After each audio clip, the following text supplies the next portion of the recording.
வணக்கம். இன்னைக்கு நாம ஒரு செம்மையான விஷயத்த அலச போறோம். இந்த விளக்கத்தோட மையக்கருத்து என்னன்னா, மூளையும் பலமும் அப்புறம் ஒரு தீப்பெட்டி எறும்பும். வெறும் உடம்புல பலம் இருந்தா மட்டும் பத்தாது, சமயோசித புத்தி எப்படி நம்மள ஒரு மிகப்பெரிய ஆபத்திலிருந்து காப்பாத்தணும்னு ஒரு அருமையான கிராமிய கதை மூலமா நாம தெரிஞ்சுக்க போறோம். கொஞ்சம் யோசிச்சு பாருங்க. ஒரு கழுதை, ஒரு எறும்பு, அப்புறம் ஒரு பனைமரம். இது மூணும் உங்க உசிரை காப்பாத்துமா? என்னடா சம்பந்தமே இல்லாம இருக்கேன்னு தோணுதில்ல?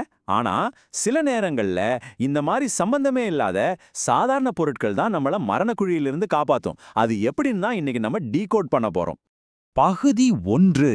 காட்டுக்குள் ஒரு பயணம். சரி, இந்த கதை எப்படி ஆரம்பிக்குதுன்னு பாப்போம். வேலை தேடி 3 அண்ணன் தம்பிகள் சிட்டிக்கு போறாங்க.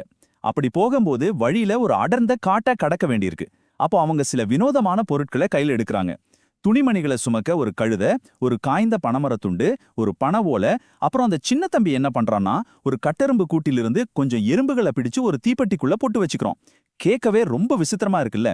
இந்த சாதாரண பொருட்களை நல்லா ஞாபகம் வச்சுக்கோங்க. ஏன்னா பின்னாடி இதுங்க பண்ண போற மேஜிக் கொஞ்ச நஞ்சம் இல்ல. காட்டுல பயணம் பண்ணிட்டே இருக்கும்போது மெதுவா இருட்டிடுது. இன்னைக்கு ராத்திரி எங்கேயாவது பாதுகாப்பா தங்கணுமேனு தேடும்போது ஒரு பாழடைந்த அரண்மனை மாதிரி ஒரு வீடு அவங்க கண்ணில் படுது. கழுதையை கீழே கட்டிட்டு 3 பேரும் மேல பரன்ல ஏறி படுத்துக்கிறாங்க. ஆனா அந்த இருட்டுல அவங்க மட்டும் தனியா இல்லைங்கிறது அவங்களுக்கு அப்போ தெரியாது. பகுதி 2. இருளில் ஓர் ஆபத்து.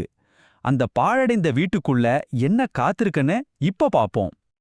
இருட்டுல ஒரு கொடூரமான திருடர் கும்பல் அந்த வீட்டுக்குள்ள வராங்க. அவங்க கொள்ளையடிச்ச பணத்தை பங்கு பிரிக்கிறதுக்காக தான் வந்திருக்காங்க. அதுவும் எங்க, அந்த 3 பேரும் படுத்திருக்காங்களே பரன், அதுக்கு சரியா கீழே. அப்படியே மூச்சு விடாம கப்சிப்னு இருக்க வேண்டிய நேரத்துல நம்ம நடுத்தம்பி தெரியாதனமா ஒரு சின்ன சலசலப்பு சத்தத்தை உண்டாக்கிடுறான். நிசப்தமான அந்த ராத்திரியில அந்த சின்ன சத்தம் திருடர்களோட கவனத்தை அப்படியே ஈர்த்திடுது. அவ்வளவுதான். திருடர்கள் சத்தம் வந்த திசையை பார்த்து பயங்கரமா கத்துறாங்க. யாருங்க, முன்னாடி வா, இல்லை என்றால் கொன்று விடுவோம் அப்படின்னு மிரட்டுறாங்க.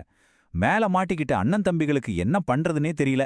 தப்பிக்க வழியே இல்ல. கிட்டத்தட்ட மரணம் கண் முன்னாடி வந்து நின்னுடுச்சு. பகுதி 3. பேய் என்றொரு ஏமாற்று வேலை. சுத்தமா வழியே இல்லாதப்போ மூளை எப்படி வேலை செய்யுதுன்னு இப்ப பாருங்க. அந்த இருட்டுல அத்தனை திருடர்களையும் நம்மளால கண்டிப்பா அடிச்சு ஜெயிக்க முடியாதுன்னு மூத்த அண்ணனுக்கு தெளிவா புரிஞ்சுடுச்சு. உடனே அவன் ஒரு மாஸ்டர் பிளான் போடுறான். இருட்டுல இருந்தபடியே குரலை நல்லா கம்பீரமா மாத்தி, நான் உன் அப்பன்டா அப்படின்னு கத்துறான். இதை கேட்டதும் திருடர்கள் நக்கலா சிரிக்கிறாங்க. எங்கப்பா எப்பாவோ செத்து போயிட்டாரு, நீ யாருடா அப்படின்னு கேக்குறாங்க. ஆனா அண்ணா அசரவே இல்ல. நான் உன் அப்பன்தான்டா, பேயாக வந்திருக்கேன் அப்படின்னு ரொம்ப கான்ஃபிடென்ட்டா அடிச்சு சொல்றான். இப்போதான் கதையோட ஹைலைட்டே. வழியில அவங்க எடுத்த அந்த சம்பந்தமே இல்லாத பொருட்கள் இப்போ எப்படி ஒர்க் அவுட் ஆகுதுன்னு பாருங்க. நீ பேயாக வந்த அப்பான்னா உன்னோட சத்தத்தை காட்டு அப்படின்னு திருடர்கள் கேட்டதும் தம்பிகள் என்ன பண்றாங்கன்னா, தீப்பெட்டியில இருந்த கட்டெரும்பு எடுத்து கழுதையோட காதுல விட்டுடுறாங்க. எறும்பு கடிச்சதும் கழுதை வழியில பயங்கரமா கத்துது. அடுத்து உன் காலை காட்டு அப்படின்னதும் அவங்க வச்சிருந்த காய்ந்த பனைமரத்துண்ட காட்டுறாங்க. இருட்டுல அது ஏதோ ராட்சச கால் மாதிரி தெரியுது. சரி, உன் காதை காட்டு அப்படின்னதும் அந்த பனை ஓலைய ஆட்டி காட்டுறாங்க. இருட்டுல அசேர அந்த ஓலை பிரம்மாண்டமான பேயோட காது மாதிரியே இருக்கு.